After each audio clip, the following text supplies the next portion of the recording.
De toi à moi, de toi à moi. Est-ce que ce Roger-là, ça te paraît être le... Est-ce que pour toi, c'est le Roger Prime, là? Quand tu le vois comme ça, honnêtement. Honnêtement, tu vois pas une énorme différence avec le Roger, il voit Oden, boum, il lui met un coup, il dit dégage samouraï. Ce clash-là, tu peux dire c'est un clash. Oda, il te montre que... Là, maintenant, tu me dis que là, Roger, il sera jamais plus fort que maintenant, là. Leur niveau n'a rien à voir avec ce qu'ils étaient avant. C'est ça. Ça veut dire quoi, rien à voir? C'est qu'ils sont devenus beaucoup plus forts. Bah bien sûr. Les Rocks, oui, ils sont beaucoup plus forts. Est-ce que l'équipage de Roger, ils deviendront plus forts? Bah oui. Là, en voyant ce clash, tu vas pas me dire c'est un clash Roger Prime contre Barbe Blanche quasiment Prime. Maintenant, toute la problématique, ce sera au niveau de Xebec, mais de base, on en revient à la problématique de base. Il n'a pas d'intérêt à combattre Xebec actuellement. Pour moi, c'est simple. Luffy, c'est le protagoniste. C'est qu'actuellement, les protagonistes du flashback à God Valley, Roger en fait partie. On est d'accord, je pense ne pas me tromper, il en fait partie. Luffy, en un arc, il passe de Katakuri à Iba Kaido. C'est une évolution de fou. Est-ce que Roger peut un peu évoluer à God Valley? Oui, bien sûr que oui. Donc peut-être qu'il va évoluer, mais en combattant qui? On en revient encore à la même problématique. Est-ce que c'est en combattant Xebec? Pourquoi? Une fois qu'on a le pourquoi, on dit oui, Roger pourrait évoluer pendant l'affrontement avec Xebec. Mais de base, c'est tellement bizarre que j'en viens à me dire, est-ce qu'on aura vraiment le combat? Quand on parle des évolutions comme des personnages comme Luffy, il évolue parce qu'il affronte des monstres. Ah, mais il évolue très vite, Luffy. Connu pour nous actuellement, c'est Xebec. Et Xebec, à part si on nous a menti là-dessus aussi, il est censé quitter la narration actuelle, en tout cas à God Valley. Ouais. Je trouverais ça dommage que ça soit pas un levier d'évolution pour Roger, parce qu'après derrière, en termes de nom de pirate qui permet vraiment à Roger de devenir le monstre qu'il est, est-ce que c'est finalement les restes des Rocks? Mais je trouverais pas ça non plus fou. Et on n'a pas connaissance d'affrontement entre Roger et Kaido par exemple dans le temps. Barbe Blanche quand ils s'affrontent, c'est un peu ce qu'on a vu avec Oden. Pour moi, c'est maintenant qu'il doit y avoir un combat. Le seul problème, c'est exactement ce que tu dis, c'est maintenant pourquoi s'affronter. Dans le 1096, on sait que Roger il court après Rox. Et Rox, il dit laisse-moi Roger. Et il y a un choc de Haki des Rois, on voit du Haki des Rois de partout. Ça, c'est dans le 1096, donc c'est pas encore arrivé. Soit Oda, il décide de se dire, bah en fait, dans le 1096, ce passage, j'ai décidé de changer, donc on le verra pas. C'est quand même bizarre.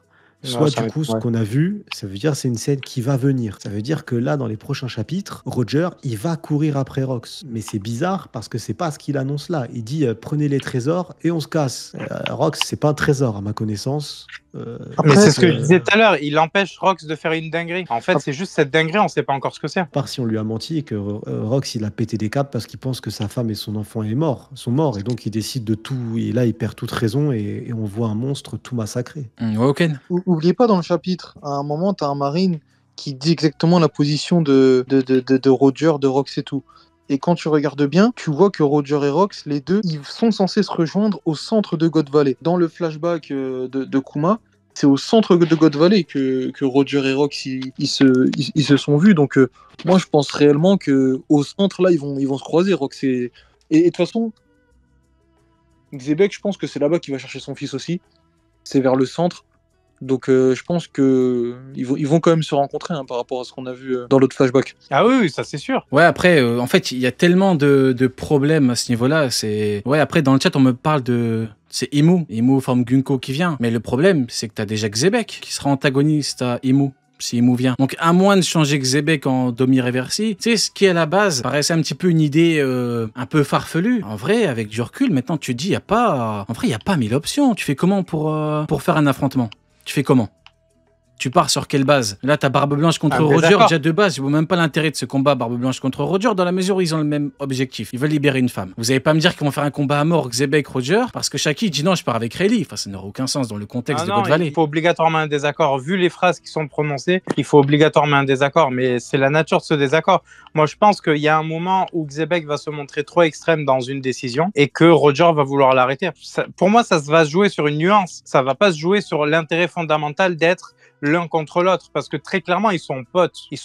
Donc, ça va se jouer sur une nuance. Xebec va péter un câble et où Roger va, foncer tête baissée, quoi, tu vois. Ouais, mais donc, du coup, l'idée du Domi-Reversi, qu'est-ce que t'en penses? T'aimes bien ou... En fait, ça correspond pas aux phrases qui sont prononcées. Non, Roger, lâche-moi. Et non, Xebec ne fait pas ça. Ça peut arriver après. C'est-à-dire, en mode, il finit le Domi-Reversi et cette phrase arrive après? Non, l'inverse. Il lui dit arrête. Et puis après, il lui dit... et après, il se prend le demi-reversi. Après, bon... De base, c'est compliqué d'imaginer un Xebec... à moins de tomber dans le truc du... Il était tellement en colère que ça a marché. Moi, je sais pas, t'en penses quoi, toi, Ken? Ouais, un truc en mode Majin Vegeta, quoi, tu vois. Ouais, un truc comme moi, j'ai tellement en colère que ça marchait plus facilement si sa femme Une meurt. merde comme Babidi a réussi, ouais, je vois ce que tu veux dire. Le demi-reversi, pour moi, peut fonctionner uniquement s'il y a la famille de Xebec qui est en jeu.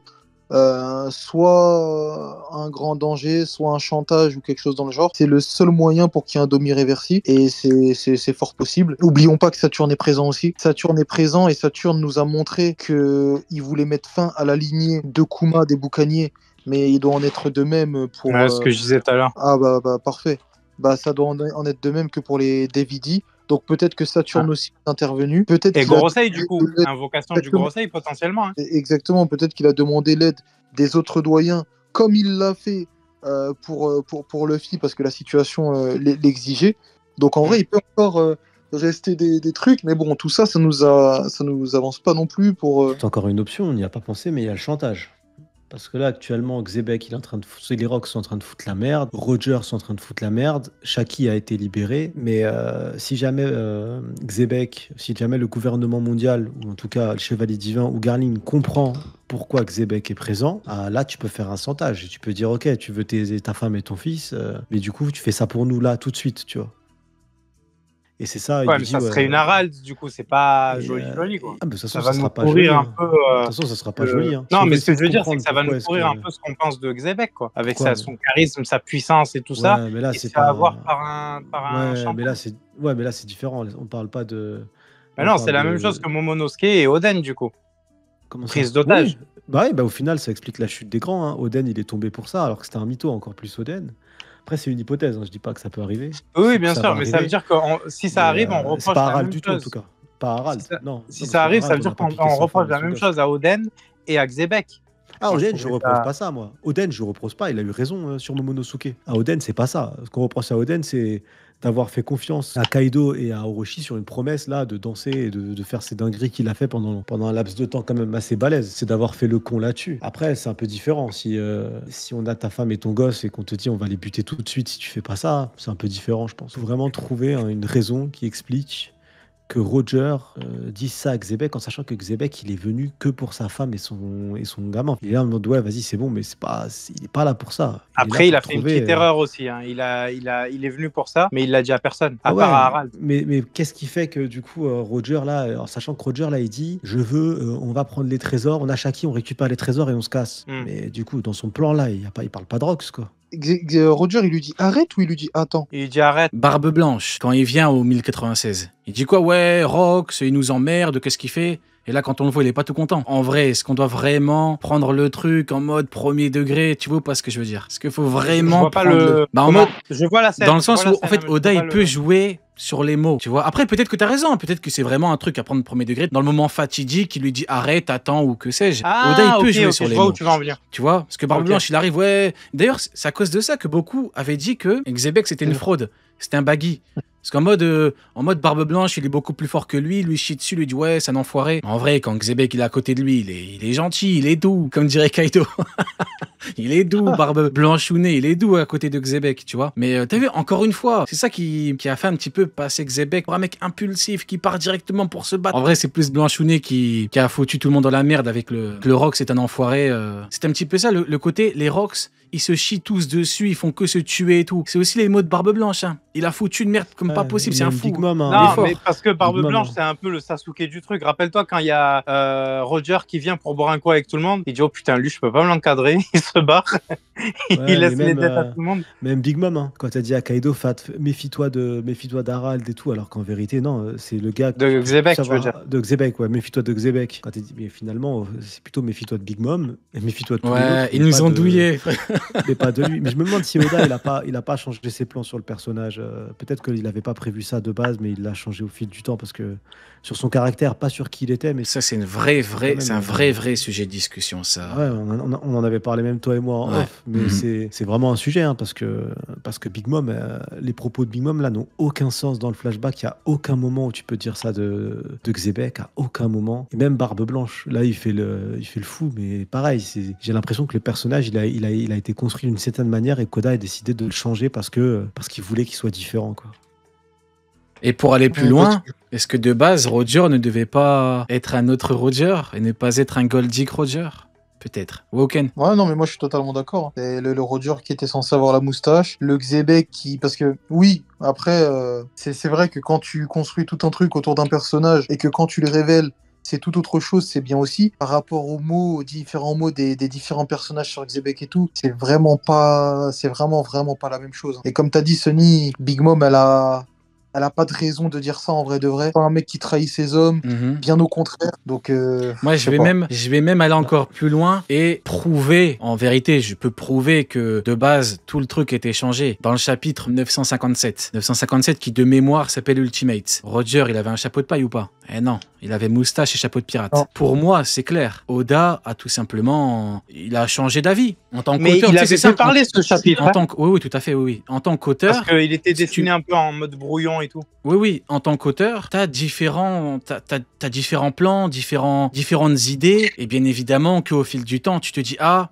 ça en fait c'est pas ouf, ou ça aurait pu être beaucoup mieux, tu sais. Y a rien de pire pour un auteur que de se dire, avec du recul, oh putain, là j'ai merdé, là je voulais faire ça, là ça aurait été beaucoup mieux. Donc moi je pense que de base, ce qui avait été, comment dirais-je, ce qui avait été présenté était correct. C'était le Roger, pas un Goldick Roger, c'était un Roger venu pour éradiquer la vraie menace qu'est Xebec. Mais Oda a changé ses plans. Il a changé d'avis. Là, on me dira, oui, mais les frérots, chapitre 957, allez regarder. Moi, je parle plus au bout d'un moment. Parce que vous voulez pas m'écouter, moi, bah allez lire le manga, c'est dessiné. J'ai pas besoin de parler. On le voit, moustache, chapeau de paille, Roger, on le voit, c'est pas moi. Encore, c'est pas moi qui dessine, les frérots. Ah, Voilà. on Et a des encore. infos différentes. Donc, ouais. Et les propos de Big Mom qui dit, faut pas lui faire confiance à Rox. Pour moi, c'est simple. À la base, Rox devait être un vrai méchant. Un méchant de fou. Sauf qu'Oda s'est dit, je vais faire un GOAT. Voire peut-être le GOAT. Et voilà pourquoi on est autant choqué depuis le 1153. Pourquoi on est autant choqué? Pourquoi? Parce que Xebec, c'est tellement le GOAT. Et faut dire la vérité. Quand on est honnête 2 minutes, pourquoi tout le monde a encore plus été choqué par Xebec, c'est qu'en fait tout le monde s'attendait à un méchant. Ça vient d'où la fameuse théorie Barbe Blanche a trahi Xebec? Ça vient pas de nulle part. Hein. Ça vient du Xebec est un méchant. T'as dit quoi? Ouais, c'est ça, c'est que Xebec était méchant Voilà. et Barbe Blanche, il était de trahir parce que. Voilà, c'est tout. Donc maintenant, moi je pense qu'Oda s'est dit non, je vais plutôt faire le GOAT de son air. Et le GOAT de son air, ce sera pas un méchant, ce sera entre guillemets un bon gars, antagoniste au vrai méchant, Imu. Moi je pense que tout part de là. Tout part de là, du coup il a changé ses plans. Maintenant, c'est pas incohérent, vu que tu peux tout justifier dans le récit. Tu vois, tu peux tout justifier par rapport aux propos des uns et des autres, c'est justifiable. Beaucoup de gens racontent n'importe quoi, beaucoup de gens racontent de la merde, tu peux dire qu'il a raconté n'importe quoi. C'est tout. Est-ce que c'est incohérent? Non, c'est l'avis d'un personnage, c'est le personnage qui donne son point de vue. Hein, quand Lucci, il dit à Luffy, je vais te pull up, je vais te fumer Yonko pas Yonko, et qu'il se fait éclater, c'est l'avis de Lucci, si on peut dire quoi, c'est incohérent. Hein, c'est incohérent, Lucci, il l'a dit, donc normalement c'est vrai. Non, donc c'est explicable, mais le fait est que je suis désolé. Quand je dis le fait est, c'est pas pour rien. Dans les faits, on a tous les éléments qui nous amènent à la conclusion que oui, Oda a changé ses plans. Ce qui n'est pas, c'est un, pas de mauvaise chose, et deux, c'est pas surprenant. Les gens, ils vont dire incohérent. Non, les mecs, c'est pas incohérent. Justement, non. Oda, il est tellement fort qu'il a été capable de faire en sorte de changer ses plans sans rendre le truc incohérent. C'est là que tu vois qu'il est fort, l'auteur. C'est comme ce qui n'était pas prévu. À Chabaudi, il ne devait pas y avoir cette génération terrible. Là. Tout ça, ça a été rajouté. C'était une idée d'un éditeur et qu'il l'a Et incorporé. les Shichibukai aussi. Ouais, les Shichibukai, ça a changé l'œuvre de fou. Mais tu te dis, quand l'œuvre t'arrive à Chabaudi, l'œuvre, elle est déjà quand même pas mal lancée. Tu vois, il s'est passé pas mal d'arcs. Les personnages, ils sont quand même été bien développés. Et à ce moment-là, il décide de dire... ouais, il faudrait faire... Et il le fait. Il change pas mal de choses. Mais ça reste crédible et cohérent. Et au contraire, ça rend même encore l'œuvre encore plus cohérent que ça, quoi. Le truc avec la moustache, hein, c'est surtout ça qui fait que... Ah Après, oui, pour bah le oui, reste- ah bah oui, bah oui. C'est toi qui nous en a parlé en premier pour le truc de Raid, là, avec la moustache. Ah bah oui, ça part de là, à la base. Oui, bah oui. Oda, bah oui, à la oui, base, oui, oui, bah oui. J'ai totalement oublié d'en parler, mais oui, effectivement. Oda a dessiné Roger qui récupère Shanks dans un coffre, Roger c'était moustache, chapeau de pirate. C'était pas Roger sans moustache, chapeau de paille. Donc encore une fois, ça part de là en fait le truc. Donc oui, effectivement, on voit bien qu'il a changé ses plans et on n'a pas perdu au change. J'ai envie de dire qu'on n'a pas perdu au change. Frérot, j'espère que tu fais pas le con. Vas-y, dis-moi. J'espère vraiment que c'est drôle. C'est pas moi, c'est Digital Gangsta dans le chat. Il dit du coup, Ener il revient ou pas. Ok, d'accord. Merci de m'avoir coupé dans mon élan pour un message aussi merdique. Ah, mais il m'a fait rire, D'accord, ouais, bon, on voit ce qui te fait rire. Bon, d'accord, ça marche. Merci beaucoup, Neil. Il faut quand même qu'on donne notre point de vue, notre avis sur la finalité. Parce que le plus important, c'est pas qu'il ait changé ses plans, ça c'est bon, on le sait maintenant. J'ai envie de dire qu'on l'a prouvé. Après, bon, si vous n'êtes pas d'accord, c'est pas grave pour vous, il n'y a pas de souci. S'il fait ça, il sait pourquoi il le fait. Mais maintenant, moi qui ne connais pas la finalité, il est vrai qu'un Xebec méchant, ça aurait apporté plus de tension, ça aurait apporté plus de hype sur le personnage, mais surtout, ça aurait apporté des mecs qui veulent l'arrêter plus fort. En fait, ça aurait fait en sorte que Roger soit plus fort parce qu'il aurait fallu que Roger l'arrête à tout prix. Je pense que par rapport à l'équipage des Rocks et comment il a été formé, le fait qu'il soit méchant, ça aurait quand même apporté un peu plus de tension et tout dans l'équipage des Rocks. Maintenant, ça aurait aussi enlevé certains côtés qu'il a actuellement par rapport à sa relation avec Harald, par rapport à sa mentalité, à son ambition. Ça aurait été différent en vrai, ça aurait été différent. Il aurait fallu voir ce que ça donne par rapport à lui, par rapport à ses camarades et tout. Et surtout, un Xebec qui est méchant. Bon, après, ça reste un manga, mais on peut se dire, il mérite ce qui lui est arrivé, tu vois. Alors que là, on se dit, putain, il le méritait pas. Et c'est là tout l'intérêt pour moi, c'est que c'est un mec qui n'était pas méchant. On sait ce qui lui est arrivé à la fin. Bon, on attend quand même la confirmation et tout, mais on sait qu'en tout cas, God Valley, ça signe la fin de son voyage. Mais on va tous se dire, qui est-ce qui va le venger? Il faut que quelqu'un le venge. Et tu vois, elle est là la différence entre un pirate méchant et pas un pirate méchant. Bah, très bon monologue, Neil. Pour toi, le changement de plan a été... On est là pour donner nos avis, nos points de vue en toute transparence, en toute honnêteté. De ton point de vue, tu penses que ça aurait pu être mieux ou le changement de plan a été bénéfique à l'œuvre? À partir du moment où, en gros, tu vois un peu comment fonctionnent les mangaka, les éditions, etc. Surtout dans le Jump où c'est très documenté. À partir du moment où il y a un changement, j'ai un truc tout con. Hein. Tu préfères avoir en antagoniste final Boo ou Babidi? Boo. Et tout ça vient d'un changement scénaristique, quasi de dernière minute de Torishima, voilà. Du coup. Et tout ça vient d'un changement scénaristique. Parce que, à l'époque où Torishima Prime, à l'époque où il n'était pas aigri. Ouais, je crois que le dernier qu'il a lancé après One Piece, c'était Bleach, et après il s'est barré. Parce qu'il me semble qu'il s'est barré en 2001. Du coup, Torishima a fait changer les plans de Toriyama. De toute façon, Toriyama, c'était un mangaka un peu feignant. En gros, c'est un mec qui vient de la pub à la base. Donc, il faisait tout ce que Torishima lui disait. Lui, ça allait dans son sens, tu vois. Mais en gros, quand tu es mangaka, tu es dans ton atelier 24 heures sur 24. Tu vois pas trop ce qui se passe autour. Et c'est ton éditeur qui est la voix de la réalité. Pas de la raison, mais de la réalité. Donc, quand il y a des plans qui sont changés au niveau de ton scénario, au niveau de tes antagonistes, etc., généralement, c'est pour que le manga corresponde toujours à ses lecteurs actuels. Et donc, du coup, forcément, j'ai envie de dire, c'est toujours meilleur que le plan de base. Parce que c'est plus factuel que le plan de base à chaque fois. C'est vrai que pour Cell, effectivement, il a changé 3 fois avec les formes. Anecdote de malade. C'est 19 et c'est 20 les antagonistes. Puis ensuite, et au final, avec du recul, tu te dis que t'as l'arc... bon, est-ce qu'on peut dire un arc parfait? J'ai envie de dire oui, mais bon, on va pas parler de Dragon Ball. On s'est compris. Sonny, t'es là? Sonny, c'est son mère s'il l'a attrapé. Il va falloir appeler les autorités là, frérot. Il faut appeler Hondo. Il faut appeler Hondo pour envoyer une équipe là. Ouais, il va falloir les appeler les frérots. On va appeler Hondo et son équipe. Bon, c'est pas grave. On a prouvé à travers ces différents éléments que ce truc a bien eu lieu. Maintenant, c'est pour vous non, c'est pour vous les propos de Big Mom ne changent rien, c'est pour vous le truc de Chara Design ne change rien et que tous les propos des uns et des autres et tout ce qui était raconté, ça ne prouve rien. C'est pas grave. Moi, je pense pouvoir le dire sans grande, je dis avec certitude. Le changement a bien eu lieu et pour moi, c'est vrai que j'ai pas donné mon avis. Pour moi, le changement est parfait. Pourquoi? Parce que c'est simple, il suffit de regarder l'état des lecteurs depuis le chapitre 1153. On va dire que je vais pas doser, tant pis, j'en ai rien à foutre. Pour moi, il a la meilleure intro de tous les temps. C'est simple. Ne venez pas parler avec moi. Vos avis, habituellement, j'en ai quelque chose à foutre, mais là, faut pas venir me parler, j'en ai rien à foutre. Puis quand tu vois la construction du personnage, tu vois à quel point c'est un bon. tu vois qu'il attaque, tu vois ce qu'il dit. C'est une dinguerie, frère, je suis désolé. Alors que si on avait eu un méchant vraiment méchant, bon, honnêtement, bon, voilà. Oui, ça aurait été, heureusement que ça aurait été pique. Un méchant de fou, il arrive, il tue tout le monde. Il coupe... Il coupe la tête à tout le monde. Bien sûr que ça aurait été pique, quoi qu'il arrive, ça aurait été pique. Mais là, il t'a tellement fait le perso ultime, quoi. Il s'assoit à la table de Goldie Roger. Voilà, ce sont les GOATs. Simplement, ce sont les GOATs. Non, c'est Goldie Roger qui s'assoit à sa table. Le bâtard. Eh oui. Mais je t'emmerde, pourquoi t'es là, frérot?